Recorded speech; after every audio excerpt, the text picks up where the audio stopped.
Salgo de casa y dejo todo atrás. Estoy dispuesto a todo con el Señor. Hoy le obedezco porque es Dios amor. Soy peregrino siguiendo a José. Confío en Dios sin importar el camino. Sé que hay un plan de amor para mí, que al final me salvará de Egipto. Este es mi credo, credo, credo. Grita que Dios es la razón de mi fe. Este es mi credo, credo, credo. Soy peregrino porque voy junto a Él. Voy caminando con la iglesia. Nubes de fieles van hacia Él. Testigos de amor cuentan con su vida esta historia hasta la eternidad.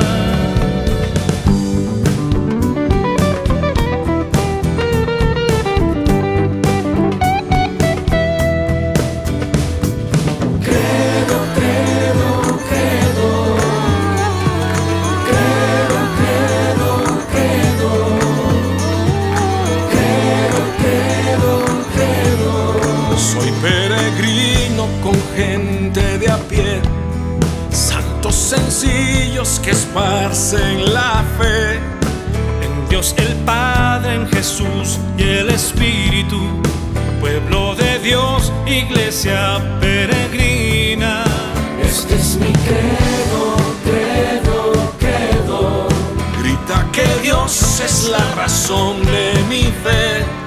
Este es mi credo, credo, credo. Soy peregrino porque voy junto a Él. Voy caminando con la iglesia. Sé bien en quién creo con toda certeza. Unido al canto de María, los apóstoles proclamo la fe. Credo, credo, credo. Credo, credo, credo. Credo, credo, credo.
Mis queridos peregrinos, buenos días, espero que estén muy bien. Llegamos a Belén, llegamos a la Basílica de la Natividad en Belén. Quiero decirles una cosa importante, si me permiten. La vez anterior que venimos a Belén en octubre, en la peregrinación del Rosario, venimos desde luego con mucho interés de ver hasta el último detalle de la basílica, estudiarla, analizarla, y les expliqué cantidad de fechas, periodos y demás. En esta ocasión vamos a hacer una visita un poco más espiritual por varios motivos, pero sobre todo porque venimos aquí a contemplar el credo. Es decir, no venimos a ver el edificio, que es importantísimo, venimos a ver, a pensar, a reflexionar y a entender un poquito más el credo. Y esa es la petición con la que vamos a entrar en esta basílica. En todo caso, 2 palabras se las digo con mucho gusto. La Basílica de la Natividad es el templo cristiano más antiguo del mundo. Es una basílica constantiniana, es decir, la mandó construir el emperador Constantino y su madre Santa Elena, por lo tanto estamos hablando en torno al año 330 aproximadamente. Ha tenido varias intervenciones y transformaciones fuertes a lo largo de los siglos por muchos motivos, sobre todo en el año 521 con el emperador Justiniano, que consideró que era pequeña, era de 3 naves, la agrandó a 5 naves y la embelleció más. Fíjense lo que le estoy diciendo y me parece importante para las reflexiones que vamos a hacer hoy. La construyen en el 330, en el 521 la agrandan, son 2 siglos enteros. Y en esos 2 siglos es cuando más va a reflexionar la Iglesia sobre el misterio de Cristo en sentido teológico. Es decir, los primeros 3 siglos fue expansión del cristianismo, expansión, periodo de persecuciones tremendas, era la tradición, era lo fuerte, porque repetían lo que habían recibido de los anteriores, ¿verdad? Los apóstoles dijeron lo que ya hablamos, la tradición apostólica, la tradición de la Iglesia, el magisterio de la Iglesia, la Sagrada Escritura, etc. Ya hemos hablado de eso. Pero llega el siglo III y el cristianismo se ha extendido tanto que se convierte en la religión oficial del imperio. Es decir, entra en un periodo más pacífico, si me permiten, un poco más cultural, entre comillas, y el cristianismo empieza a sentir el golpeteo de las filosofías y de las culturas a donde va llegando, y se va enfrentando con diversos puntos de pensar el mensaje cristiano. Y entre el año 325, concilio de Nicea, primer concilio ecuménico, Nicea 325, hasta los años 700 aproximadamente, vamos a tener una grande fecundidad de concilios ecuménicos, es decir, reuniones de toda la Iglesia a orar, a discutir, a pensar bajo la guía del Espíritu Santo para entender mejor el misterio de Cristo. Y así hoy voy a mencionar varias determinaciones de los concilios que responden a cuestiones. Nosotros las llamamos herejías, errores. Vamos a suponer una y nada más la digo ahora, por ejemplo. El misterio de decir que Jesús es hijo de María, verdadero hijo de María, pero es hijo de Dios. Alguno dice, bueno, imagínate que tú coges un envase, pones un poquito de Dios, un poquito del hombre, pum, pum, pum, ahí está Jesucristo. No es una mezcla que más o menos salió bonita. Jesucristo es el Verbo eterno de Dios, verdadero Dios, y es el Hijo de María, verdadero hombre. Entonces, se dieron, repito, diversos tipos de problemas, de críticas, de herejías, de cuestionamientos, y eso hizo que la Iglesia se viera obligada a reflexionar, a pensar, incluso a crear nuevos términos, como el término persona, por ejemplo, el término substancia. Son términos muy serios de la filosofía y de la teología, que explican o intentan explicar el misterio de Cristo. Entonces, queridos hermanos, lo digo porque en esta basílica, en la parte superior de la basílica, en ambos lados, están mosaicos maravillosos que tienen los textos, las resoluciones de los concilios. Fíjense, esta iglesia fue testigo de los grandes primeros concilios ecuménicos: Nicea, Constantinopla, Calcedonia, Antioquía, Éfeso. Para los que tienen un poquito de conocimiento, todo esto les suena. Esta iglesia ya existía, fue testigo, y las resoluciones de los concilios están escritas en los mosaicos arriba, que luego vamos a ver. Bien, una interpretación espiritual de la entrada de la basílica. Esa puertecita la hicieron para que no entraran los musulmanes con camellos y caballos, pero se le ha dado una interpretación espiritual y que me parece importante y hermosa. Hay que agacharse, hay que agachar la cabeza, hay que hacerse pequeño para entrar en un misterio tan grande. Aquí no vale el superinteligentísimo genio que sabe todo, conoce toda la historia, entonces nos va a explicar. No vale. Aquí vale el humilde, el sencillo, el que dobla la rodilla, el que ora, el que le pide a Dios la gracia de entender cómo es posible que Dios, el Dios eterno, la palabra, el logos, se haya hecho un niño y haya venido a esta gruta a nacer para vivir con nosotros, por nosotros y para salvarnos.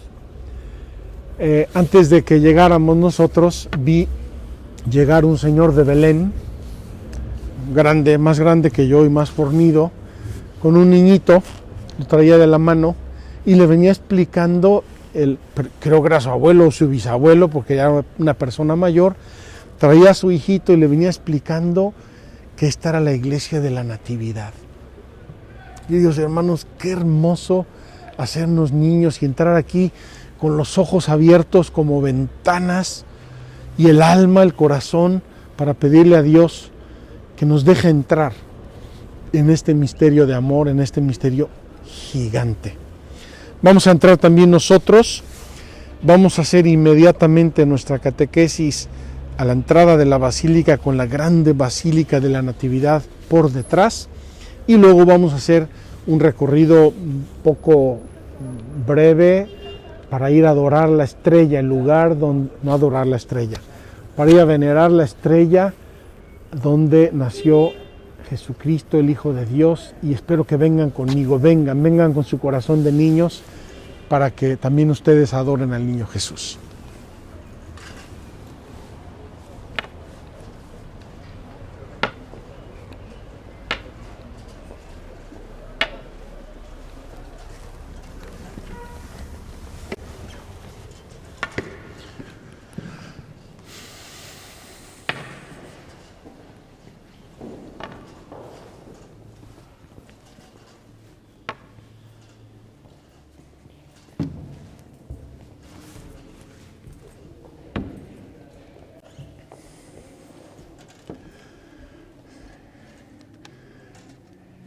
Queridos hermanos, estamos dentro de la Basílica de la Natividad, allá enfrente, debajo del altar. Ahora está en restauración. De hecho, toda la basílica ha sido restaurada en los últimos 3 o 4 años.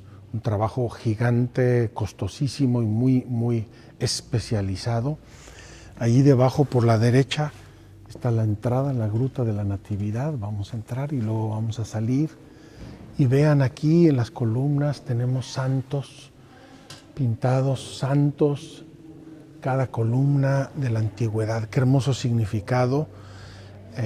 Los santos son las columnas de la iglesia, son las que sostienen el templo santo de Dios, que somos nosotros. No son templos de piedra, son templos de piedras vivas que somos nosotros. Y como les dije, allá arriba están escritas las resoluciones de los concilios, sobre todo de los grandes primeros concilios ecuménicos. Muy importantes esos concilios, porque en ese tiempo la iglesia no se había dividido todavía entre Oriente y Occidente y todas las divisiones que siguieron después. Queridos hermanos, aunque soy peregrino y debo cargar mi mochila, la verdad me está cansando, vamos a dejarla para ir a nuestra catequesis. Vamos a pedirle a Dios que Felipe aguante la cámara sin mucho movimiento, porque vamos a estar aquí un ratito. Vamos a tratar de explicar este grande misterio. Como les decía antes, la otra vez venimos en un ambiente más, quizá más espiritual, no sé si es el término exacto, más espiritual. Visitamos el lugar, lo explicamos más. En esta ocasión venimos más a la verdad. Dice así el artículo 3 que vamos a contemplar hoy. Ayer les dijimos en Nazaret que invertimos los párrafos porque convenía más al lugar. Dice, el Hijo de Dios se hizo hombre. El Hijo de Dios se hizo hombre. Y voy a leerles el credo apostólico porque es mucho más sintético que el credo niceno-constantinopolitano, que es el que se reza en la mayoría de los países. Dice así el credo apostólico: creo en Jesucristo, su único Hijo, nuestro Señor, que fue concebido por obra y gracia del Espíritu Santo, nació de Santa María Virgen, y ahí acaba el misterio de la encarnación. Creo en Jesucristo, su único Hijo, nuestro Señor, que fue concebido por obra y gracia del Espíritu Santo, nació de Santa María Virgen, nació de Santa María Virgen.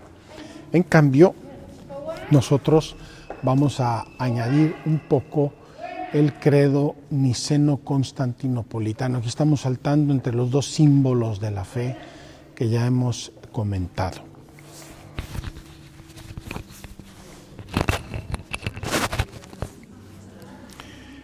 Dice así el credo: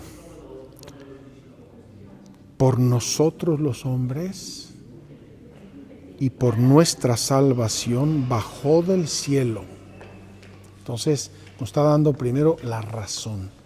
¿Por qué el Verbo eterno de Dios se hizo hombre? Primero, por nosotros. No existe otra razón. Por nosotros los hombres y por nuestra salvación, salvación del pecado, de la muerte, etcétera, etcétera, todo lo que ya dijimos a propósito de la caída. Bajó del cielo, primera cosa. Esto lo va a repetir luego San Pablo en los Filipenses. Dejó su categoría de Dios y se hizo esclavo, se hizo un hombre. Bajó del cielo. Y por obra del Espíritu Santo, es decir, por acción total y absoluta de Dios, se encarnó de María la Virgen, y se hizo hombre.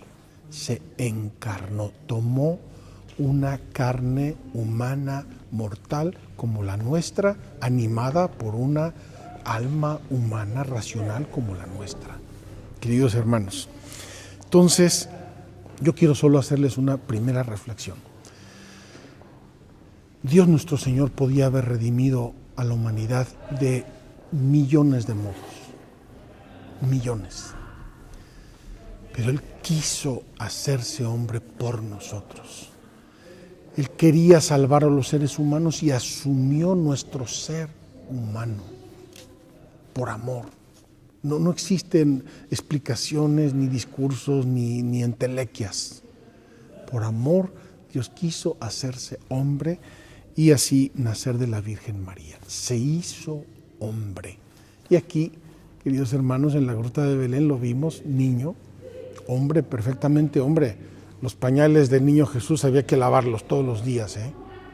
Era perfectamente hombre.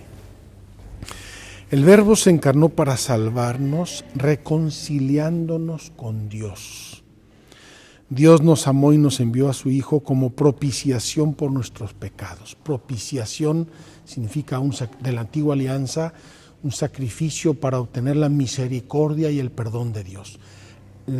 El sacrificio por excelencia de propiciación es el de Cristo. Los otros eran pequeñitos y pasajeros, insuficientes.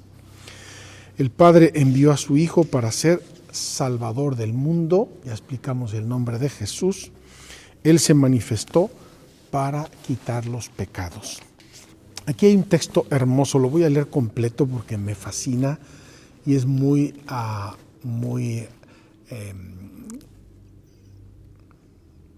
explícito. Dice: nuestra naturaleza enferma exigía ser sanada, desgarrada, ser restablecida, muerta, ser resucitada. Habíamos perdido la posesión del bien, era necesario que se nos devolviera. Encerrados en las tinieblas, hacía falta que nos llegara la luz. Estando cautivos, esperábamos un Salvador, prisioneros, un socorro, esclavos, un libertador. ¿No tenían importancia estos razonamientos? ¿No merecían conmover a Dios hasta el punto de hacerle bajar hasta nuestra naturaleza humana para visitarla, ya que la humanidad se encontraba en un estado tan miserable y tan desgraciado? Se conmovió el corazón de Dios por amor nuestro. Y aquí nos da el catecismo 3 razones del por qué el Verbo de Dios se hizo carne, por qué el Verbo se hizo un hombre como yo. Primero, se encarnó para que nosotros conociésemos así el amor de Dios. Queridos hermanos, si no nos conmovemos viendo este misterio y contemplándolo, yo no sé qué tendríamos que hacer. ¿Qué tendría que hacer Dios? No sé, que chocara la Vía Láctea contra el sistema solar, no lo sé. Dios hecho hombre por amor nuestro. Tanto amó Dios al mundo que dio a su único Hijo para que todo el que cree en Él se salve. Segunda razón, el Verbo se encarnó para ser nuestro modelo. Y Jesús lo dirá muchas veces, y los apóstoles lo dirán muchas veces. Jesús es la encarnación de las bienaventuranzas. Jesús va a vivir la ley hasta la última coma. Por lo tanto, nos está enseñando cómo quiere Dios que vivamos y nos lo va a decir. Aprended de mí, que soy manso y humilde de corazón. Darnos ejemplo de vida. Tercero, el Verbo se encarnó para hacernos partícipes de su naturaleza humana. Queridos hermanos, nos hizo hijos de Dios a nosotros. Por eso, en la Sagrada Escritura y en la liturgia aclamamos a Jesucristo como el primogénito, es decir, el primero de muchos hermanos. ¿De cuántos? De todos nosotros. Quiero comentarles que en la misa, cuando el sacerdote mezcla en el vino una gotita de agua, es el significado de que Dios es el vino y nuestra humanidad es una gotita de agua que se funde, se mezcla con el vino. Y el sacerdote dice una oración maravillosa. Per huius aquae et vini mysterium, eius efficiamur divinitatis consortes, qui humanitatis nostre fieri dignatus est particeps. Decimos así: por la mezcla de esta agua y este vino, te pedimos, Señor, poder participar de la divinidad de aquel que se dignó participar de nuestra humanidad. Fíjense, al preparar las ofrendas estamos poniendo sobre el altar el misterio de la encarnación, que no solamente es que Dios bajó, se hizo hombre y nació en Belén, sino que a nosotros nos admitió en su propia divinidad. Segundo, la encarnación. ¿Por qué? Ya vemos el por qué. ¿Por qué Dios se hizo hombre? Segundo, la encarnación. Y la Iglesia llama encarnación, vamos a dar la definición, al hecho de que el Hijo de Dios haya asumido una naturaleza humana para llevar a cabo por ella nuestra salvación. Queridos hermanos, este es el misterio de la encarnación, el hecho de que el Hijo eterno de Dios se haya haya asumido una naturaleza humana, es decir, se haya hecho hombre, perfecta y verdaderamente hombre, para a través de esa naturaleza humana llevar a cabo la obra de nuestra salvación. Y aquí me recuerdo a San Ignacio de Loyola, que al contemplar este misterio pone en escena la Santísima Trinidad viendo al mundo. El Padre, el Hijo y el Espíritu Santo están conversando, están viendo el mundo pobre, herido, lastimado por el pecado, por las guerras. Y en esa contemplación delibera la Santísima Trinidad con mucho amor infinito, vamos a salvarlo, y entonces deciden que venga el Hijo y que se haga hombre. Es un modo como San Ignacio de Loyola contempla este grande misterio, pero tiene mucho de razón, es una decisión amorosísima de Dios. Y quiero inmediatamente subrayar un concepto teológico que nos va a acompañar un poco en varias de estas reflexiones. Este concepto teológico dice: unus de Trinitate. Una de las personas de la Trinidad. Una de las personas. Seguramente el designio y el amor y la decisión fue de la Trinidad, de nuestro Dios, Padre, Hijo y Espíritu Santo, pero unus de Trinitate, uno de ellos, el Hijo, se encarnó y se hizo hombre. Así nos dice la Sagrada Escritura: tened entre vosotros, es la carta a los Filipenses, tened entre vosotros los mismos sentimientos que tuvo Cristo Jesús. Y aquí San Pablo cita unas frases que ya circulaban entre los primeros cristianos como una primera expresión del credo. Cristo, el cual, siendo de condición divina, no retuvo ávidamente el ser igual a Dios, sino que se despojó de sí mismo, tomando condición de siervo, haciéndose semejante a los hombres y apareciendo en su porte como hombre. Y se humilló a sí mismo, obedeciendo hasta la muerte y muerte de cruz. Queridos hermanos, este himno que repite San Pablo a los Filipenses circulaba ya entre los primeros cristianos casi como el primer núcleo del credo sobre la persona de Jesucristo. Estas expresiones tendríamos que grabarlas en nuestras casas, en el frontispicio de nuestras casas, junto con nuestro credo. La fe en la verdadera encarnación del Hijo de Dios es el signo distintivo de la fe cristiana. Queridos hermanos, el cristianismo está fundado en Cristo. ¿Quién es Cristo? El Mesías, el ungido, el enviado por Dios, que se hizo hombre. Luego, queridos hermanos, la teología y la Sagrada Escritura. Paula, si me presta el Yucat, por favor. La Sagrada Escritura, en la tradición de la Iglesia, van a hacer un grande trabajo. Voy a leer solamente un párrafo como resumen, porque es imposible. Yo estudié este tema durante meses, durante mi teología. Simplemente voy a enunciar un párrafo de todas esas jaloneos que tuvo el conocimiento de Cristo en los primeros siglos del cristianismo. Dice así: ¿qué significa que Jesucristo es a la vez verdadero Dios y verdadero hombre? ¿Qué significa esto, verdadero Dios y verdadero hombre?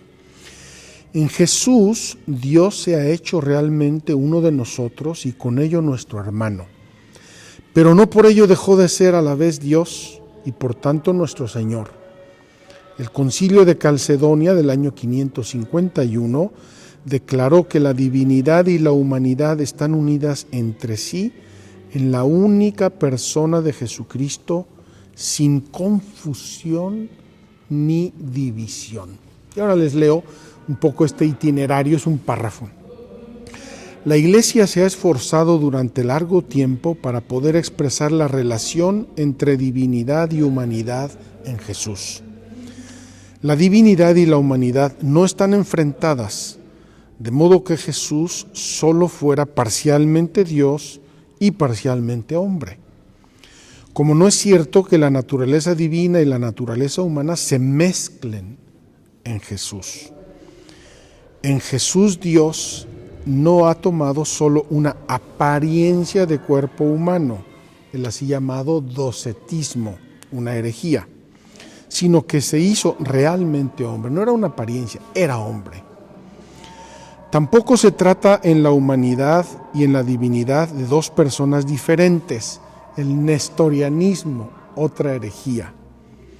Finalmente, tampoco es cierto que en Jesucristo la naturaleza humana desaparezca al ser asumida en la naturaleza divina, monofisismo, otra herejía.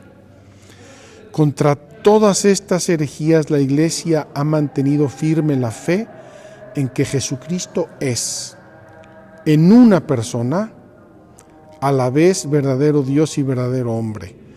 La conocida fórmula sin separación y sin confusión del Concilio de Calcedonia no pretende explicar lo que es inalcanzable a la inteligencia humana, sino que, por así decir, fija los pilares de la fe, designa la dirección en la que se puede buscar el misterio de la persona de Jesús. Repito, esto fue discusión de siglos en la Iglesia, queridos hermanos, y lo estudié yo durante meses durante mi teología. Ahora solamente lo estamos enunciando. Pero ya les dije el fundamento de nuestra fe, la razón de nuestra fe. Una persona, la segunda persona de la Santísima Trinidad, verdadero Dios, que se hace verdadero hombre. Y esta es nuestra fe, esta es la fe de la Iglesia. Me da tentación de leer más cosas, pero no nos da literalmente el tiempo. El párrafo cuarto dice: ¿cómo es hombre el Hijo de Dios? Es decir, esta unidad de Dios y hombre, perfecto uno y perfecto el otro, en la persona de Jesucristo, ¿cómo convive? ¿Cómo convive su inteligencia, su voluntad? ¿Cómo convive en su cuerpo? Vamos a pensar brevemente en estas verdades de nuestra fe. Voy a leer el primer párrafo del Catecismo. Puesto que en la unión misteriosa de la encarnación, la naturaleza humana ha sido asumida, no absorbida, la Iglesia ha llegado a confesar con el correr de los siglos la plena realidad del alma humana, con sus operaciones de inteligencia y de voluntad, y del cuerpo humano de Cristo. Pero paralelamente ha tenido que recordar en cada ocasión que la naturaleza humana de Cristo pertenece propiamente a la persona divina del Hijo de Dios que la ha asumido. Todo lo que es y hace en ella proviene de uno de la Trinidad, como les dije antes, unus de Trinitate. El Hijo de Dios comunica, pues, a su humanidad su propio modo personal de existir en la Trinidad. Así, en su alma como en su cuerpo, Cristo expresa humanamente los comportamientos divinos de la Trinidad. Queridos hermanos, les voy a repetir esta frase porque nos debería hacer temblar. Así, en su alma como en su cuerpo, Cristo expresa humanamente los comportamientos divinos de la Trinidad. Y aquí deberíamos caer de rodillas y deberíamos tomar el Evangelio y ver cada gesto, cada paso, cada palabra, cada sentimiento que nos recuerda el Evangelio, porque es la Trinidad que está reluciendo a través de la humanidad de Jesucristo. El alma y el conocimiento humano de Cristo. Queridos hermanos, dice el Evangelio que Jesús se fue a Nazaret con sus padres y que crecía en inteligencia, gracia y estatura. Crecía, es decir, Jesús se sometió humanamente al proceso del conocimiento, del aprendizaje, fue a clases como todos los niños de Nazaret, iba a la Bet Midrash, a la escuela de la sinagoga, y aprendía y le explicaron muchas cosas Y San José y la Virgen le habrán explicado y enseñado muchas cosas, y cuando se pierde en el templo, dice el Evangelio, lo encontraron en medio de los doctores, preguntándoles, es decir, estaba aprendiendo de los doctores. Cómo convivía la inteligencia de Dios con la inteligencia humana es un misterio, pero Jesús se sometió al aprendizaje. Y también, obviamente, en sus enseñanzas, en sus puntos de vista, varias veces los evangelios nos muestran que Jesús conocía los designios de Dios, iba expresando los designios de Dios, sabía lo que los hombres tenían en su corazón, leía lo que estaban pensando. Y así va Jesús demostrando que tiene la inteligencia de las cosas como verdadero Dios y la inteligencia de las cosas como verdadero hombre. En resumen, las gentes dirán en diversas ocasiones del Evangelio: nunca nadie nos ha hablado así. Nunca nadie nos ha hablado así. Nunca nadie ha explicado los misterios, las leyes de Dios, los mandamientos de Dios en un modo tan simple y tan sencillo. Los puede entender el último, más humilde persona de las selvas, de donde sea, hasta el más inteligente de la humanidad y el más estudiado. Todos podemos entender con claridad, con nitidez, con inmediateza los misterios de Dios a través de las enseñanzas de Jesucristo. La naturaleza humana, en cuanto que estaba unida al Verbo, conocía todas las cosas, incluso las divinas, y manifestaba en sí todo lo que conviene de Dios. Lo que en algún momento reconoce ignorar en algún campo Jesús, porque le preguntan y dice: esto yo no lo sé, solamente lo sabe mi Padre, declara en otro lugar que no tenía la misión, el mandato de su Padre de revelarlo. En el capítulo 15 de San Juan, 15, 16, 17, que es donde Jesús nos revela más su intimidad y nos habla más de sus relaciones con el Padre y de su persona divina, dice: yo solamente les he enseñado lo que recibí de mi Padre. Tal como el Padre me pidió, así he hablado y esto es lo que he hecho. No creáis a mí, creed las obras que hago, porque mi Padre me mandó a hacerlas. Queridos hermanos, la humanidad de Cristo es la transparencia de la Trinidad. Que no se nos olvide, no es un cuento bonito, edificante, no es un super líder, mega superstar como la famosa obra de teatro y película. No, es nuestro Dios y Señor, es nuestro Salvador, y en su humanidad nos está transparentando su divinidad. La voluntad humana de Jesús también obviamente se conformó a la voluntad divina de Cristo. Y así Jesús muchas veces expresa su voluntad. Esto lo quiero y lo quiero así. Y ahora voy a hacer esto porque es mi voluntad. La voluntad humana y la voluntad divina que convivían. El cuerpo de Cristo es un cuerpo sacrosanto porque también en su humanidad refleja a su divinidad, y por eso nosotros hacemos esculturas de Cristo, por eso hacemos retratos de Cristo. Y incluso en el periodo iconoclasta, cuando quemaron todas las imágenes y dañaron todas las imágenes de todos los frescos y mosaicos y de todo, era una herejía iconoclasta, porque nosotros cuando veneramos una imagen, no veneramos la imagen, sino la persona representada en la imagen.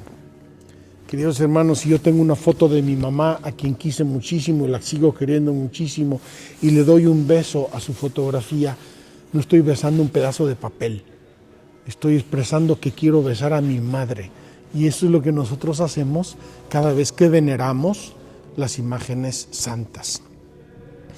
Y en esto termino, queridos hermanos, el corazón de Jesús. El corazón de Jesús expresa el amor de Dios, y por eso en los últimos tiempos se ha expresado tanto este modo humano, el corazón de Cristo, el sagrado corazón de Jesús, el modo humano de conocer el amor de Dios. Está empezando la procesión de los franciscanos y vamos a ver si podemos seguirla para entrar a la gruta con ellos. Vengan con nosotros.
Salvatore mundi, sicut divina nove generationes es autor, ita de immortalitates edis elargitor, qui vivis et reinas in saecula saeculorum. Amen. Pater noster, qui es in celis, sanctificetur nomen tuum, adveniat regnum tuum, fiat voluntas tua, sicut in cielo et in terra. Panem nostrum quotidianum da nobis hodie, et dimitte nobis debita nostra, sicut et nos dimittimus debitoribus nostris, et ne nos inducas in tentationem, sed libera nos a malo. Amen. Ave Maria, gratia plena Dominus tecum, benedicta tu in mulieribus, et benedictus fructus ventris tui, Iesus. Santa Maria, Mater Dei, ora pro nobis peccatoribus, nunc et in hora mortis nostre. Amen. gloria Patri et Filio et Spiritus Sanctus, Sicut erat in principio et nunc et semper, et in saecula saeculorum. Amen. Quando venit ergo sacri, Plenitudo temporis, nixus est parce Patris, natus orbis conditor, atque ventre virginali, carne factus prodigi. Vagit infans inter harcta, Conditus preceptus. Queridos hermanos, está incensando en este momento el pesebre, la gruta del pesebre en la gruta de la Natividad. Et pedes manusque crura, stricta pingit fascia. equa patri filioque, Inclito paraclito.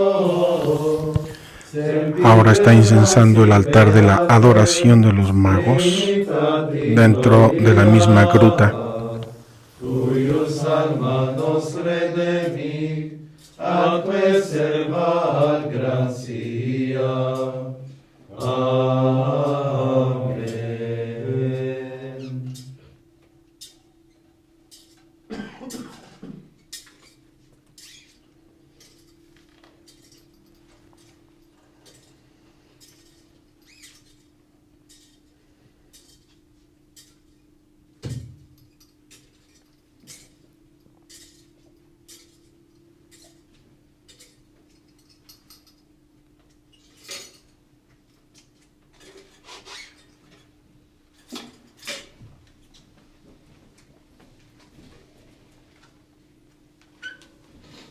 Maria o tempos compe per filio suo primogenitum, et panis Deo in volvide reclina vigilo presepio, quila non eras loquio in deversorio. consideravi opera tua et expavi. In medio tuorum animalium. Oremus, Domine Iesu Christe, quad informando corda nostra paupere lumines inter animalia, in o presepio apparere dignatus est, presta quesimus, ut paupere lumines sempre gradente d'interris, eterna mansione gaudia inter angelorum, coros avere meriamur in celis, qui vivis et reinas in saecula saeculorum. Amen. Pater noster, Qui es in celis, sanctificetur nomen tuum, adveniat regnum tuum, fiat voluntas tua, sicut in cielo et in terra. Panem nostrum quotidianum da nobis hodie, et dimitte nobis debita nostra, sicut et nos dimittimus debitoribus nostris, et ne nos inducas in tentationem, sed libera nos a malo. Amen. Ave Maria, Gratia plena Dominus tecum, benedicta tui mulieribus, et benedictus fructus ventris tui, Iesus. Santa Maria, Mater Dei, ora pro nobis peccatoribus, nunc et in hora mortis nostre. Amen. gloria Patri, Filio et Spiritus Sanctus. Sicut erat in principio et nunc et semper, et in saecula saeculorum. Amen. Ad este fideles, Leti triumphantes, venite, venite, in Betlem. Natum videte, regem angelorum, venite adoremus, venite adoremus, venite adoremus Dominum. Intrantes maecat vadunt puderum puerum per Maria Mater eius, et procedentes adoraverum Deum et apertites auri suis, obtulerum et vulnera orem et tu et mirtam. reges Tarsis et insulae hic munera offerent. Reges Arabum et Sabbathum aducem. Oremus, Deus qui noc parvo terne foramine, unienitum tuo gentibus estella dulce revelasti, concede propitium, usque lactu espide coniovimus, usque ad contemplanda especientura texitude perducamur, per Christum Domino nostro. Amen. Pater noster, Qui es in celis sanctificetur nomen tuum, adveniat regnum tuum, fiat voluntas tua, sicut in cielo et in terra. Panem nostrum quotidianum da nobis hodie, et dimitte nobis debita nostra, sicut et nos dimittimus debitoribus nostris, et ne nos inducas in tentationem, sed libera nos a malo. Amen. Ave Maria, Gratia plena Dominus tecum, benedicta tui mulieribus, et benedictus fructus ventris tui, Iesus. Santa Maria, Mater Dei, ora pro nobis peccatoribus, nunc et in hora mortis nostre. Amen. gloria Patri et Filii et Spiritus Sancti. Sicut erat in principio, Et nunc et semper, et in saecula saeculorum. Amen.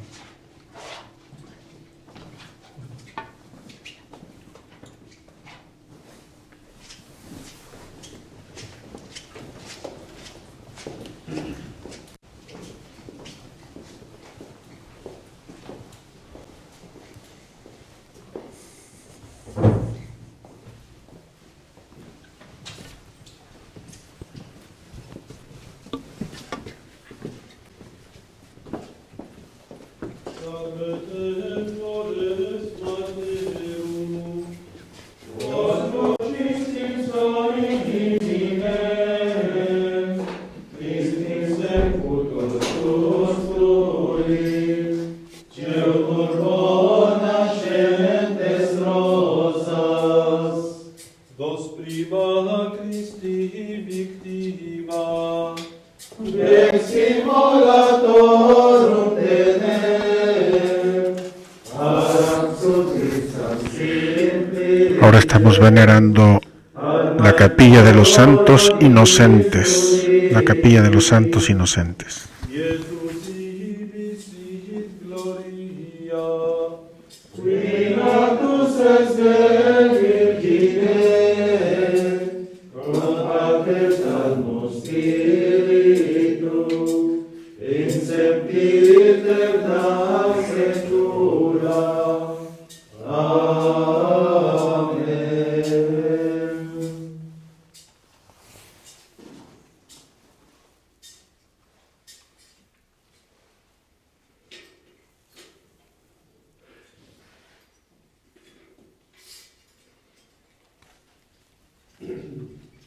Erodes vides queridos et amagis, iratus et amagis acide omnes pueros, qui aderen vedere omnibus finibus eius, abi matre dicta secundum tecum, et qui sirena magis.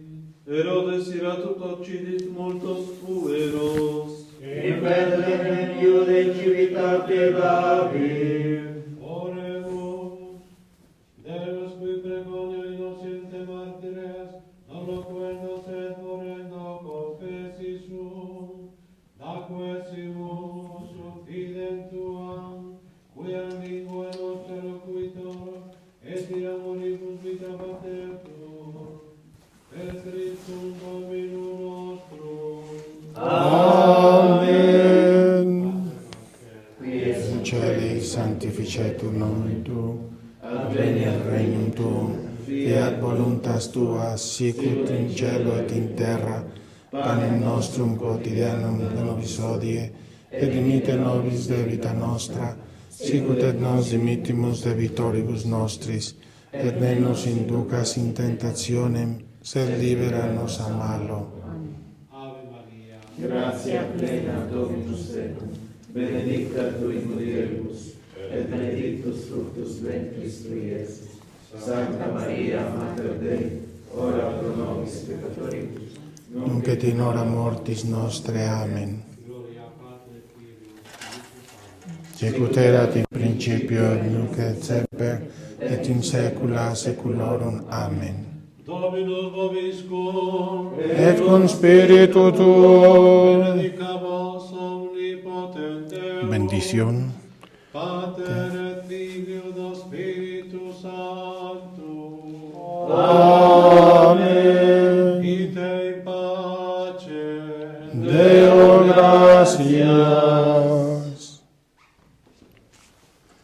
Queridos peregrinos, todavía estoy sorprendido de la providencia de Dios que nos regaló exactamente el poder entrar aquí con ustedes hoy con la procesión de los franciscanos. Vamos a hacer una visita muy breve porque el tiempo se nos ha ido, les vamos a dejar tiempo de meditación, pero quiero encender nuestra vela de peregrinos y poner nuestro báculo aquí delante de la gruta con todos y cada uno de ustedes para que adoremos juntos el misterio del nacimiento de Jesús.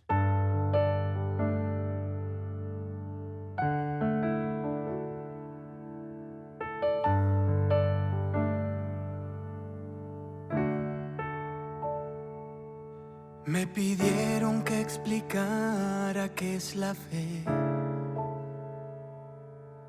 Me di cuenta que no hallaba las palabras y tratando de encontrarlas lo dudé. ¿Qué es la fe? Es creer que hay algo más que nuestra vida. La confianza de saberme acompañar, entender